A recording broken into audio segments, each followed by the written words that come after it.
उत्तराखंड देवभूमि, जहां गंगा की धारा बहती है, यहाँ हिमालय की चोटियों पर ध्यान और तपस्या की परंपरा आज भी जीवंत है। इसी भूमि ने देश को कई संत, समाजसेवी, सैनिक और शिक्षाविद दिए और अब इसी भूमि की एक बेटी समाज सेवा में पूरी जिंदगी लगाने वाली राधा बहन को भारत सरकार ने दिया देश का चौथा सबसे बड़ा नागरिक सम्मान पद्मश्री। ये कहानी एक पुरस्कार की नहीं, ये कहानी है सेवा की, साधना की। ये कहानी है उस महिला की जिन्होंने 80 से ज्यादा सालों का जीवन एक ही उद्देश्य को समर्पित कर दिया, समाज के सबसे कमजोर तबके के लिए कुछ कर जाना। ये कहानी है राधा भट्ट की, जिन्हें लोग आज राधा बहन के नाम से जानते हैं। एक गांधीवादी, एक शिक्षिका और सबसे बढ़कर समर्पण की प्रतिमूर्ति। राधा बहन का जन्म आजादी के पहले हुआ और उनके विचारों में भी वही स्वतंत्रता, वही सेवा और वही संवेदना रची बसी रही। उन्होंने प्रसिद्ध गांधीवादी सरला बहन के साथ मिलकर कौसानी के लक्ष्मी आश्रम को नारी शिक्षा और सशक्तिकरण का केंद्र बनाया।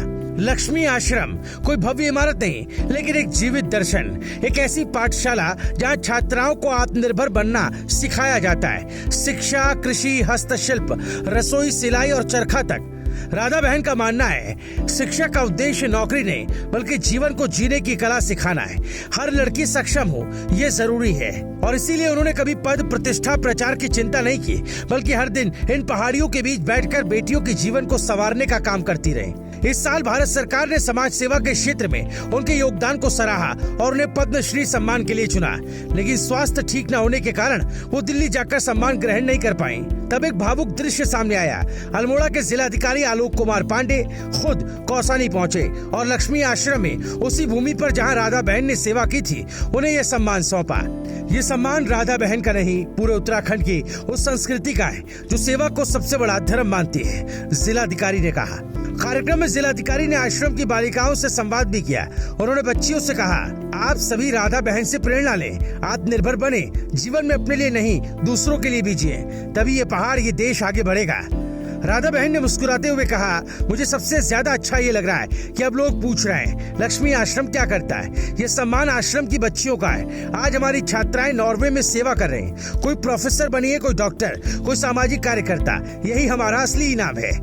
हमारे सामने बनी और खत्म भी हो गई, बल्कि ऐसी भी संस्थाएं हैं जो हम भी थे शामिल। हाँ, बनाओ करते हैं, चलो, लेकिन नहीं चल पा रही हैं, खत्म हो गई हैं। ये मैं अभिमान से नहीं कह रही हूँ, मैं कृतज्ञता से कह रही हूँ कि आप लोगों के दिल हमारे साथ रहेंगे तो ये और कई सालों तक चलता रहेगा। और ये आज तक भी चला है तो इसलिए चला है कि जो नहीं बोल सकते वो उनके भाव को भी मैं समझती हूँ। उनके उस भाव ने इसको ताकत दी। चलिए अब आपको बताते हैं लक्ष्मी आश्रम की छात्राएं आज कहाँ हैं। नॉर्वे एक छात्रा हेल्थ सर्विस में कार्यरत है। अल्मोड़ा एक पूर्व छात्रा अब सोबन सिंह जीना विश्वविद्यालय में असिस्टेंट प्रोफेसर हैं। दिल्ली, भोपाल, देहरादून कई छात्राएं एनजीओ और शिक्षा के क्षेत्र में यहाँ काम कर रही हैं। उत्तरकाशी और पिथौरागढ़ ग्रामीण महिला सशक्तिकरण कार्यक्रम में लीडर के रूप में काम कर रहे हैं। यहाँ की लड़कियां सिर्फ पढ़ती नहीं, वो जीना सीखती हैं। सुबह सूरज उगने से पहले योग, फिर आत्मनिर्भरता की कक्षाएं, दिन भर अनुशासन, सेवा और स्वावलंबन की सीख। ये सब कोई योजना या स्कीम नहीं है, ये तो राधा बहन की जीवन शैली है, जिसे उन्होंने सालों तक जिया और जियाया। आज जब समाज में दिखावे और शोर का युग है, तब राधा बहन जैसी शख्सियतें हमें याद दिलाती हैं कि असली काम खामोशी में होता है। कभी सिलाई मशीन की आवाज में, कभी चूल्हे की गर्मी में और कभी छोटी बच्चियों की आंखों में चमक बनकर। राधा बहन को नमन। उत्तराखंड की इस नारी शक्ति को हमारा शत शत प्रणाम। आपने पहाड़ की बेटियों को उड़ान दी है। अगर आपको राधा बहन की ये प्रेरक कहानी छू गई हो तो इस वीडियो को लाइक करें, शेयर करें और हमारे चैनल को जरूर सब्सक्राइब करें। हम लाते रहेंगे आपके लिए ऐसी ही असली प्रेरणादायक कहानियां जो देश को बदल रही हैं बिना किसी शोर के। Bureau report, रायशुमारी।